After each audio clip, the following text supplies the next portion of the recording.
Hello, my name is Zoe, and today I am here to talk about social polarization. I've put together a presentation, and hope you're excited. I'm excited. So, my first slide, I might actually edit this. You might want to come forward a little. Okay. My first slide just talks about how the current world is a very, very scary place to be in. It's not just AI, war and genocide, civil rights protests around the world, and clowns in the government, but I think just in a broad general sense, we've lost a lot of trust in leadership and authority, and honestly, it doesn't look like there's a very bright future. This is when my statement comes in about social polarization. Today, I will argue that modern media and the internet use tactics like social polarization to make us label and identify with opposing opinions. This causes community to dissolve and creates environments where chaos and dysfunction thrives. This ultimately stops us from uniting and creating needed change. It lets the wealthy top percent profit off of our struggles. So, if that didn't make sense, don't worry, I'm gonna explain all about it. So the first thing we have to define in my opening statement is the media and the internet. So most of you probably know what these things are, but we're gonna go over it real fast. So the media are the main means of mass communication. So this is broadcasting, publishing, and the internet regarded collectively. I put up some examples here. We have advertisements, movies, news, radio, podcasts, social media, the internet, and television. So I think we interact with the media kind of every day. It's one of our main forms of communication. And all you have to remember about the media so far is that media can be purchased and owned thanks to capitalism. So we're going to touch back on this a little bit later, but I just wanted to get that definition out of the way. Okay, so next we have social polarization. This is where I'm going to be defining what social polarization means, what I think it means. So I written my own definition because I didn't really like the other ones out there. I say social polarization is the splitting of a society. Social polarization is the splitting of a society into distinct groups that are usually at different ends of a spectrum, dismissing common ground and encouraging opposition. So we see this mainly through the media, through things like rich versus poor, white versus black, and male versus female. But we can see this kind of everywhere, from politics, religion, race, sex. I already touched on the bottom three. But this is a pattern that I've been seeing more and more commonly on the internet, and something I don't really see a lot of people talking about. So I'm going to go over a few examples of what I think this is, or ways we see this in the media. I think the most clear example is the American two-party voting system, where it's literally red versus blue. They make it very clear with the contrasting colors, but also they use very harsh, pointed language that really conveys opposition or conveys a pitting against each other. So we also see partisanship. Oh, I dropped my silly band. Often there is little middle ground when it comes to Republican and Democrat, which is what the two-party voting system is. The state you live, the family grew up in, and the friends around you usually reflect a political party. So, they don't even really intermix. If I am a Trump supporter, I'm usually not going to have friends or family, or I'm not going to go to school or church with people that are Democratic. It's usually very divided, even by the state, as we have red and blue states. My next example is the news. So, news networks often also get separated into Democratic or Republican, like Fox News versus CNN. To be honest, I don't actually know if that's like a good example. I don't watch the news. I just looked that up, but the reason or why it's polarizing is because the information you receive is warped by the audience the station is catering to. So if we look up here, this is like a literally like random ass news article that I got off Google. It says Brit slams Democrat meltdown over possibly losing USAID cash cow for woke liberal causes. So this is when we get to see that like weird language that they use, like slams, meltdown, cash cow, woke. So this article we can see is catered to Republicans. So the information that you receive is going to be warped by that. I was trying to find examples of like the same topic being covered by different political parties. I couldn't really find a good example, but like I think you guys know what I'm talking about. The information you actually receive is warped not just by the political parties, but through just the way the news networks go about spreading the news, because they usually focus on negative stories. They usually attract more attention and engagement, therefore more money. But when we talk about negative or sensational news stories, they're usually just polarizing in general. So my last example of polarization in the media is social media. I think we kind of talk about and see the polarization in the news and sorry, some dude just looked in my study room, got me off guard. Okay, we usually see it like in politics in the news, like that's a more clear example, but I don't think people really talk about it in social media so much.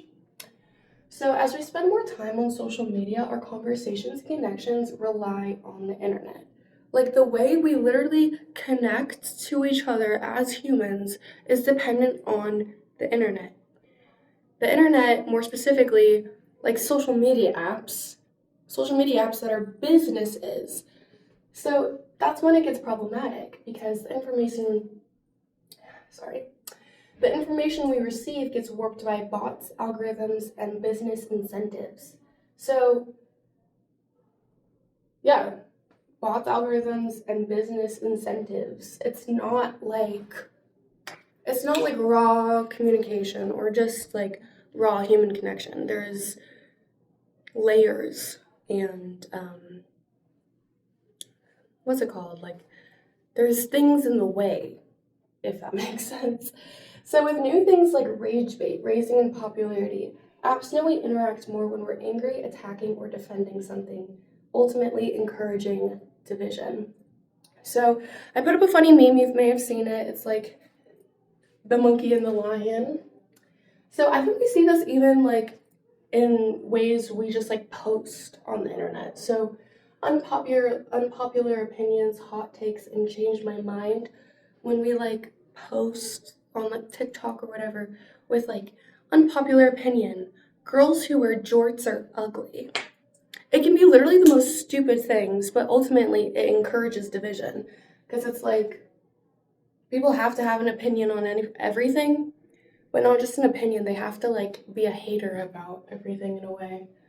And I put up a statistic that says social media usage went from 12% in 2005 to 90% in 2015. So the statistic is a little bit old, like 10 years old, but that's a crazy jump from 12 to 90 in like 10 years. It really shows how much we rely on the internet. Okay, so almost everywhere in today's society, people either stand for or against something. They label and identify with being in opposition to another party. We've rapidly become just like comfortable. We're totally okay with being harshly divided. From smaller preferences like Labubu versus Lafufu or Taylor Swift to large global issues like trans rights, immigration, politics and stuff. It's like a very this or that mentality, very hot and cold, or like, just very extreme, no middle ground. But what I want to highlight here is how we label and identify. It's like, oh, I'm a Swiftie. The way I'm gonna present myself, the way I'm gonna describe myself to you is based on a girl I don't know, a random woman, Taylor Swift. And it's very polarizing, right? Like, God forbid you like Taylor Swift and God forbid you don't like Taylor Swift. This is what I'm talking about when we label and identify. So what, Zoe? What if I enjoy arguing on Twitter? What if I enjoy having an opinion? I mean, God forbid a girl contribute to the conversation. SMH. What's the harm? What's the harm? I just like, yapping. I like arguing. It gets my adrenaline pumping when I'm arguing with Trump supporters in TikTok comments. And I think there's a lot. I think there's a lot wrong with it, and I'm gonna go over it. So we're gonna build on to the labeling and identifying. Because people, I should have brought water. Because people identify with things outside of themselves, like politics and social media, they allow these things to influence their thoughts, emotions, and actions. It sounds simple, but when we look further into this, we realize how crazy this is. Like things that don't impact our daily lives, things that don't contribute to us, we don't touch them, we don't interact with them, like Taylor Swift. We let them influence our thoughts, emotions, and actions. That's basically all we are, is thoughts, emotions, and actions. So we're really letting media control our lives. All right. So since we know media pushes sensational and negative content, when we relate ourselves to all this negativity, it can be a poop storm, as the poop emojis show. When someone's identity depends on external affiliations, disagreement or feedback often feels like a personal attack. People's egos get triggered. This is where I argue we see keyboard warriors, Karens and Kevins. This is where we see it get really toxic. This is when we see the toxic side of the internet. Because if my identity depends on Taylor Swift, if you say oh my god, y'all, I just spit. Okay. If my identity depends on Taylor Swift and you say that you hate Taylor Swift, you basically just said you hate me. That's what it feels like when we identify with things outside of ourselves. So this is, when it gets toxic, but it's also a cycle, because once I get triggered, you get triggered, we all get triggered, and it just kind of like perpetuates like this snake guy. Next. Oh no. Thank God. I was like, is it gonna play? I have a video talking about labels by Miss Maya Angelou. Well, it's sad to me to see any person rejected or even accepted because of a label. You see, people put labels on human beings so they don't have to deal with the humanity. Then you don't have to say, oh, this person longs for Easter and the Easter bunny and is afraid of the dark, and the heart pumps just as hard in that person as it does in me. So when you look and say, oh, this is somebody's wife and that's all she is, it's just a label. It says I don't have to deal with the human being behind that label. And that's unfortunate. Not only, it's mainly unfortunate for the people who put the labels on people. It's not, it's bad to be labeled, admit it, and rejected or neglected or abused because of a label. But the people who put the labels on are the ones whose lives are narrowed down into mean little corners and alleyways. So it's sadder for them, in a way. I just love this clip, and if you want to watch the full interview, I found it on YouTube. It's like 1990 is the year, and it's from like some talk show. I think she brings up a lot of really good points. It's sadder for the people who put the labels on, because the way we perceive the world is like altered in a negative way. If I look at someone and I'm like, I'm just gonna keep using this Taylor Swift example, sorry to the woman. You know, if I look at someone, I'm like, she's a Swiftie, so I don't give a frick about her and whatever. You dissolve any community, any humanity, any like resemblance of middle ground. And I'm gonna keep coming back to this point over and over again. Um, let's move on though. Please? Okay. So, like Miss Angelo says, when we label everything, we objectify and sort people into little polarized groups. This narrows us down into harsh, cynical, and even pessimistic points of views. We often seek inclusion and acceptance through labels. We wish to be approved by others. This could be its whole own presentation, you know. I think nowadays we really do get really caught up in other people's approvals. And there's nothing wrong with this. There's nothing wrong with seeking belonging. But when our acceptance is dependent on other people, it's really easy to feel insecure or phony. Like feeling like fake or feeling like, you know, that gross feeling inside you. So where does a healthy identity come from? I don't think we want to be harsh, cynical, and pessimistic. I don't think we want to have our identities and sense of self-worth dependent on everyone else around us. So I argue that a healthy sense of identity usually comes from the people around us. So that would be, you know, our family, our friends, your coworkers, you know, your schoolmates, your peers, your neighborhood. I think when we introduce ourselves, a lot of the time, we use phrases like, you know, I'm on swim team. We relate to the people that we're around or the communities we're involved with, like book club. Even saying like, I play hella video games with the bros, you know? You identify with what you do and what you say, but I think more the people around you. So, this statistic was really shocking for me. I didn't know this before researching this project, but in a poll of US adults aged 18 to 29, only 17% report feeling like they have deep social connections with at least one community. That's 83% of people feeling like they have a lack of community. That is a really crazy number. And I have another statistic down here that said in-person interactions with friends dropped from 53% to 36% by 2022. So we're interacting less and spending more time online. And this creates a lot of mental health issues specifically. But first, I'm going to go over why community is so important. A little science lesson. Okay, so science believes that Homo sapiens appeared about 300,000 years ago. But only in the last 10,000 years, humans started farming and forming stationary villages. That means for 290,000 years, or 95% of our history and our DNA, we lived as hunter-gatherers, relying on our tight-knit communities to survive. Civilizations, cities and governments, and mass societies are extremely recent by comparison. I need a burp. I'm sorry.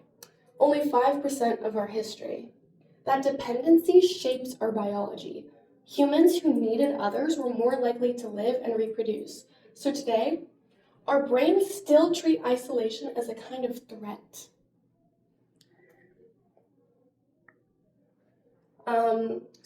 Even though we live online now or in cities and in all this like technology and all this modernness, we still seek tribal belonging, people who share our values, interests, or struggles. Our sense of self is relational. We understand who we are through our connections. These 2 points are very interesting. Being seen, valued, and included gives our brain a reward signal, dopamine and oxytocin, while, On the contrast, being excluded or rejected triggers stress responses and pain circuits, as if we were physically hurt. That's when these labels and this identity stuff gets really serious. Our bodies, our nervous systems literally see it as a threat. Community literally helps regulate our emotional well-being. It grounds our identity and reduces anxiety and provides stability. Community is the most important thing ever. It's, who we are. Humans are social creatures. We've heard this before. And I was going to say something, but we're just going to move on. Oh. So that's when labels look so appealing. If I can fit into a polarized category, whether it's something small like a Hello Kitty girl, or something big like sexual identity or even mental illness, it feels like we have a sort of inclusion or community. It feels like, we are something. Even if it's something negative, even if I can just say that I have ADHD, at least I can say I have an identity, at least there's other people that relate to me, etc. So another point that I thought was interesting, a little unrelated, is instead of receiving dopamine through community, we get our fix artificially through doom scrolling, vaping, drugs, etc. We've gotten very comfortable with our labeled lifestyle, not realizing how it's affecting our mental health. It's dystopian as fuck, y'all. Like, instead of relying on each other, instead of supporting each other, we're separated and isolated and getting our fix artificially through technology. It's crazy when you think about it. So this is also unrelated, but unconditional love. This is kind of what we all crave. That's what community is when you boil it down, is unconditional love. We want to be accepted for who we are at our cores, not through labels, not through the things we've been conditioned to say or the things we were told to achieve. It's really painful feeling like yourself isn't enough. Again, that's when the labels become so appealing. And what a modern man or woman has to look like is always changing. The goalpost is always further away. This is not just what modern media took from us, but what society programmed into us. If you want to learn more about this, I have another video that talks about socialization and shame. I'll link it in the description box.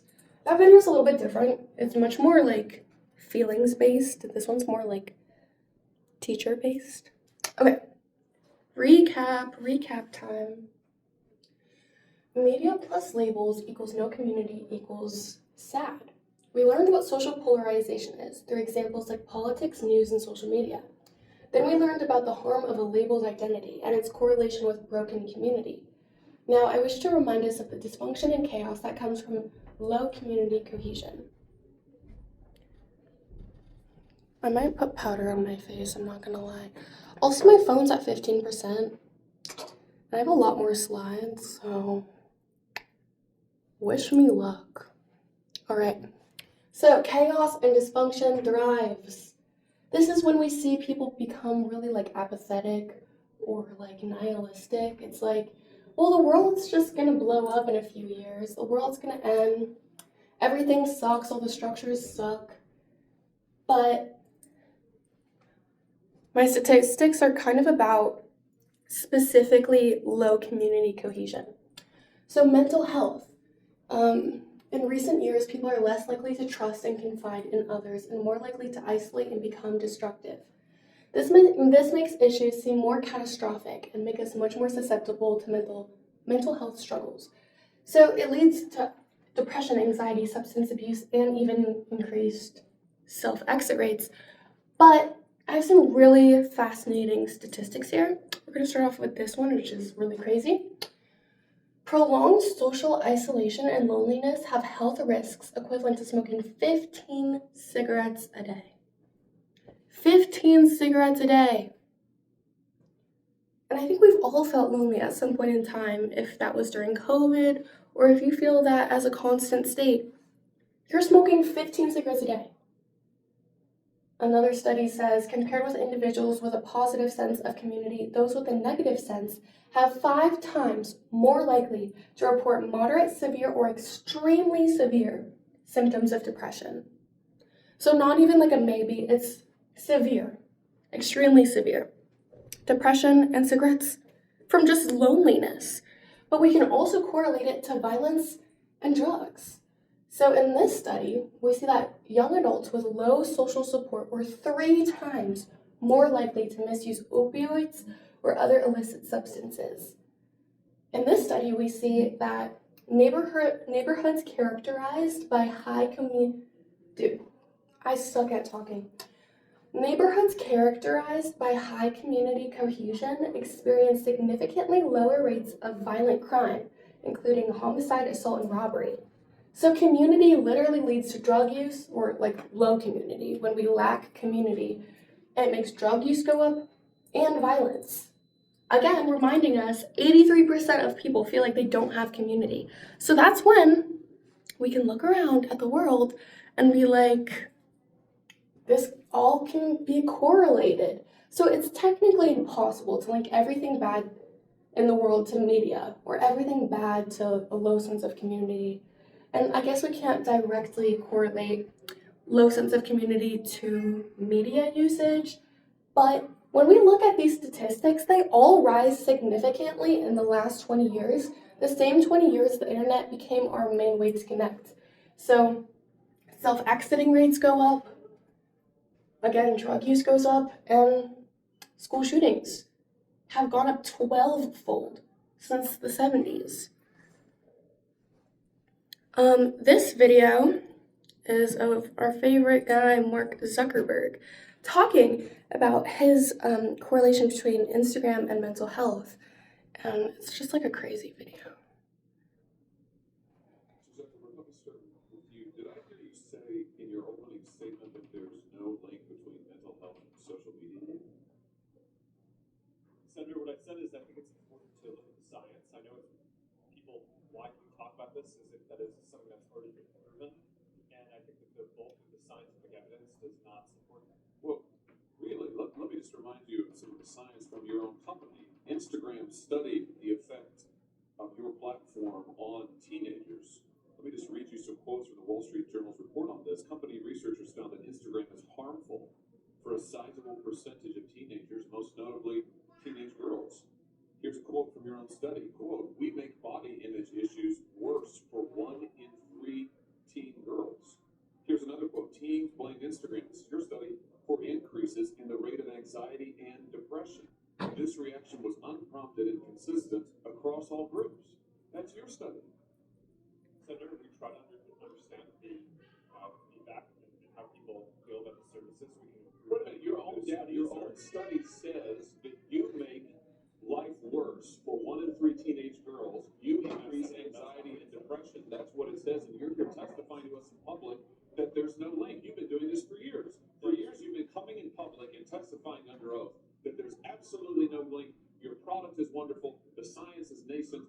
Full speed ahead. While internally, you know full well your product is a disaster for teenagers. Senator, And you that's not keep true. right on doing what you're doing. Right? That's not true. That's not true. Let me show you some other facts I know that you're familiar with. Wait a minute. That's not a question. That's not a question. Those are facts, Mr. Zuckerberg. That's not a question. Let me show you some more facts. Here's some information from a whistleblower who came before the Senate, testified under oath in public. He worked for you, a senior executive. Here's what he showed he found when he studied your products. So, for example, this is girls between the ages of 13 and 15 years old. 37% of them reported that they had been exposed to nudity on the platform unwanted in the last 7 days. 24% said All they right. had experienced. I think my point is proven. Oh my god.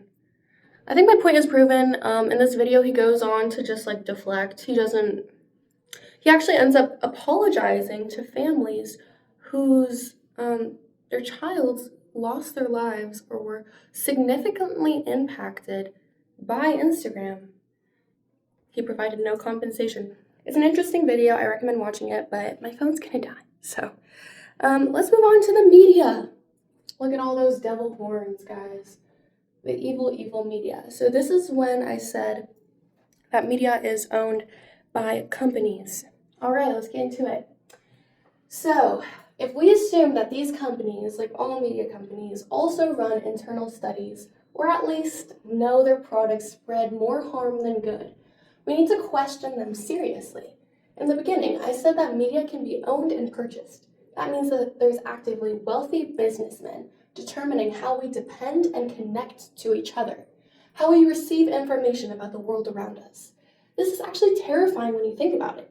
A few people can funnel, manipulate, change, and rephrase the world around us when the world around us relies on the media. Even the words we use, like television programs, remote controls, are very sus, considering you can argue we're literally being programmed and controlled.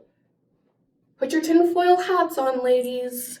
We're getting deep, we're getting serious. So, who owns the media? This is like a controversial thing. You know, people have their own opinions. Some people think it's these fools. I say there's a bigger picture involved. I had to put these pictures up because they're classics, especially P time. So, who owns the media? Well, they make it really complicated to understand. In this example of 2024, we can see that Comcast was the largest media and press companies of 2024. So, seems easy enough. Comcast is a media conglomerate. So that means they own a ton of other companies underneath them. They made $123 billion in 2024, so they have lots of money. And so we can see who owns Comcast. It's this guy. His name is Brian L. Roberts. So we think it's simple. We're like, oh, well, he owns the media. But what if I tell you that he actually owns 1% of his own company, and 85% of Comcast is owned by institutional shareholders? So what the fuck is a shareholder? I had to find out, and I'm going to tell you. So a shareholder, I actually have a brain rot video so we can stay engaged. Hopefully it's going to be really loud. It's not too bad, actually. Okay, so we know it can be owned, therefore controlled, through the company's best interests. But what's a shareholder? A shareholder is like a mini owner. They purchase a piece of the company's stocks or shares. A stock or share is literally just like a piece of that company.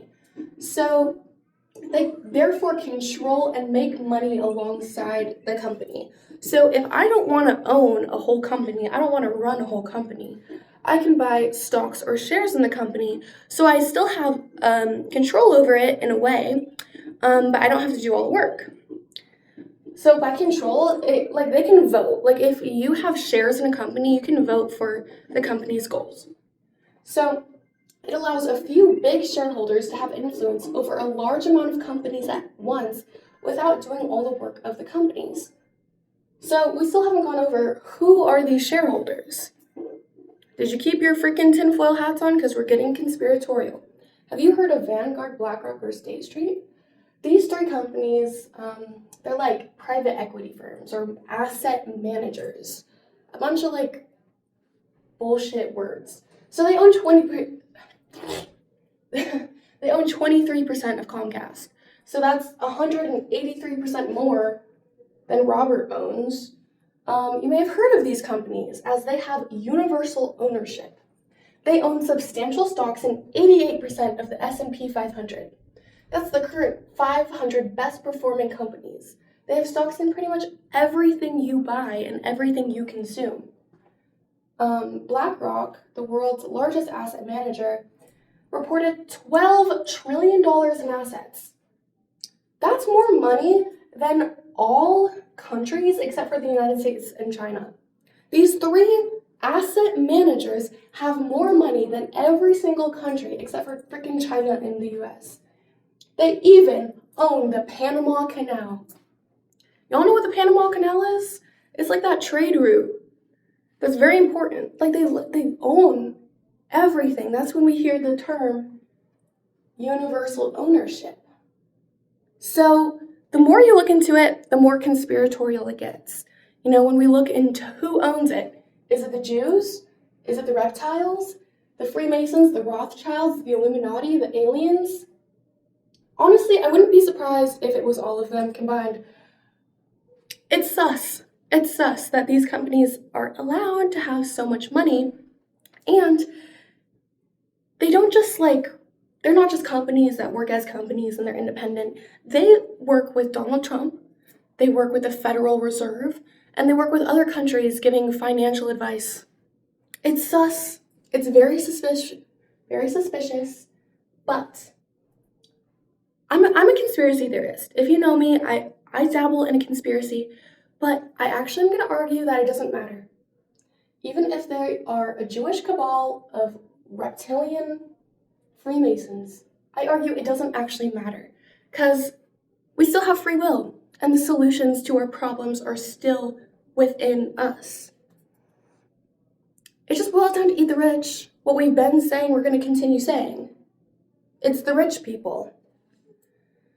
But is it about money? Because, dang, you cannot see that very well.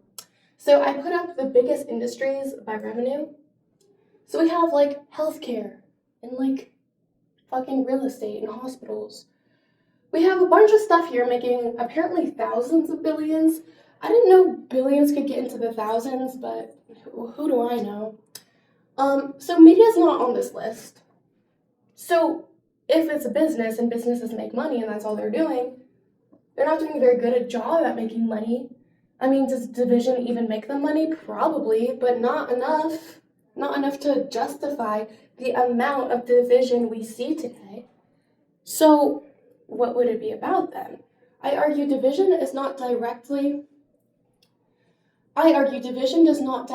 create money, but it does help the rich keep their money. Do I have a video? I have a video. What's my phone at, dude? I'm worried about it. Was that ant that stood up to me? Yeah, but when you forget about him? Yeah, it was just one ant. One ant. You're right. It's just one ant. Yeah, boss, they're puny. Puny. Say, let's pretend this green is a puny little ant. Did that hurt? Nope. Well, how about this one? Are you kidding? How about this?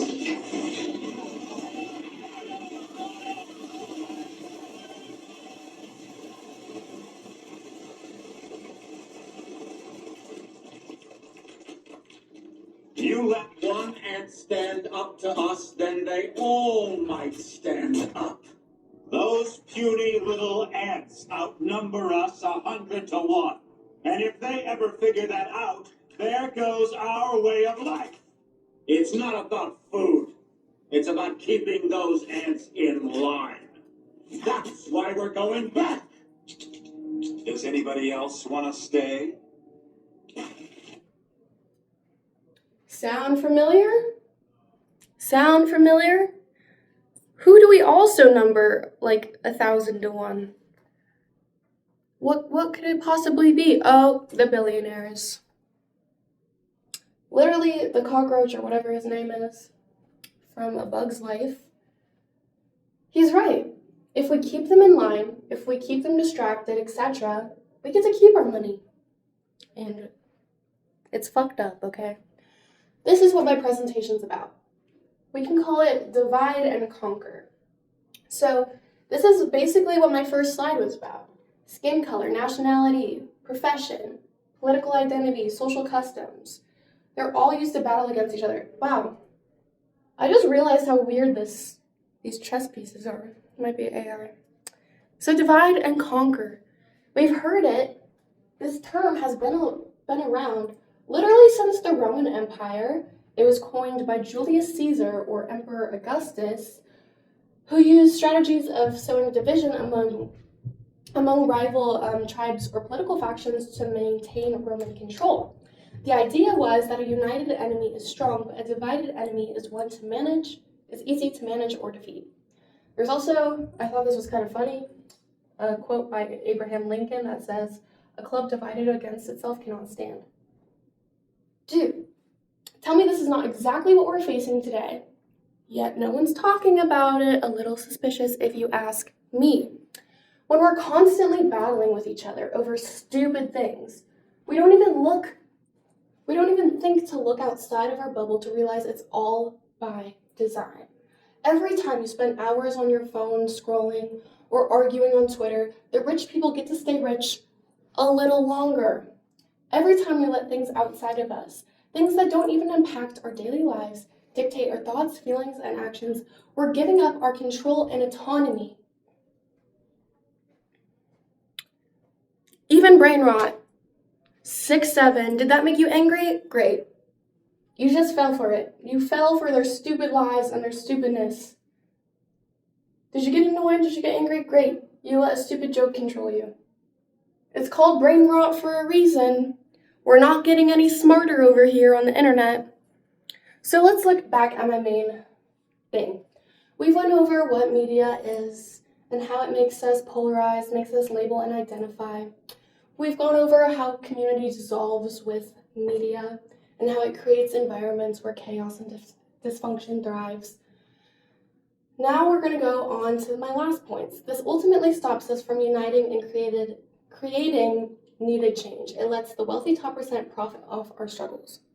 Kind of already went over that. So the answer is we need to unite. The answer is community. It is people. It's the things that we've already been known, been had, the things that we forgot, the things that we've been fooled to think are not important. So when we look back at my statement, at my whole thing, social polarization, there's the word polarity. So I'm going to go over what polarity is, but we cannot condemn polarity. Polarity is not the great evil. It's a spectrum. It's a spectrum of thought. The differences between us can be our greatest strengths if we accept them. We see polarity everywhere, from life and death, fire and water, good and evil, positive and negative, female and male, like able, unable, accept, decline, admit, deny. There's a balance to everything. But in that balance, there is spectrum and there's middle ground, like in the color wheel. Red and blue, I guess, are opposites, but there's all the colors in between, or all the shades in between. So when we look at a spectrum, we have to really I don't know, I'm just gonna talk. Where does hot end and cold begin? So if this is burning hot and this is freezing cold, you could say it's in the middle. But in the middle, it would be like lukewarm or like room temperature. It's a gray area. This applies to every single thing, I think, in the world, including us humans. We are all humans, just at different degrees in a perspective. Where does the differences we see so clearly in humanity become gray areas? Where can we relate to each other? One person is not born more or less human than another. So why do we act like there's no middle ground between us? We're all in this together. Going back to that video of Miss Angelo, labels keep us from seeing the humanity, keep us from seeing this middle ground. If we jump straight to the conclusions of the polarized labels, there is no room for all this space in between. We can all relate on some level, if that's being scared of the dark or if that's liking the Easter Bunny. Community and the relationships we have with each other is the answer. Currently, I'm speaking at my local library. What is that? A great community resource. Okay, this was free. I got to put this presentation together all for free. So it has resources like this, but also like a bulletin board. When's the last time you stopped and looked at a bulletin board to see what events are on there? Because events and community is happening everywhere if you look for it. Unfortunately, it is less common to see, but we can still find it. Classes, clubs, volunteer work, parks, gatherings. I highly encourage you to connect with people that share your interests. If you like frogs, great, make a frog club. Join a frog club. If you like Legos, get the bros together and build some Legos. I think this is the answer. So we can look at everything. Like, I feel like everything I talked about in this presentation is a million times more complicated than the answer. The answer is our root, it's our nature, it's our natural way of being. When we participate and collaborate, we are our strongest, especially when we come together with the intention of love. In conclusion,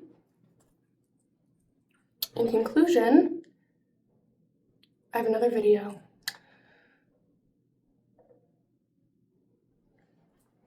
I'm sorry. I don't want to be an emperor. That's not my business. I don't want to rule or conquer anyone. I should like to help everyone if possible. Jew, Gentile, black man, white. We all want to help one another. Human beings are like that. We want to live by each other's happiness, not by each other's misery. We don't want to hate and despise one another. In this world, there's room for everyone. The good earth is rich and can provide for everyone. The way of life can be free and beautiful, but we have lost the way.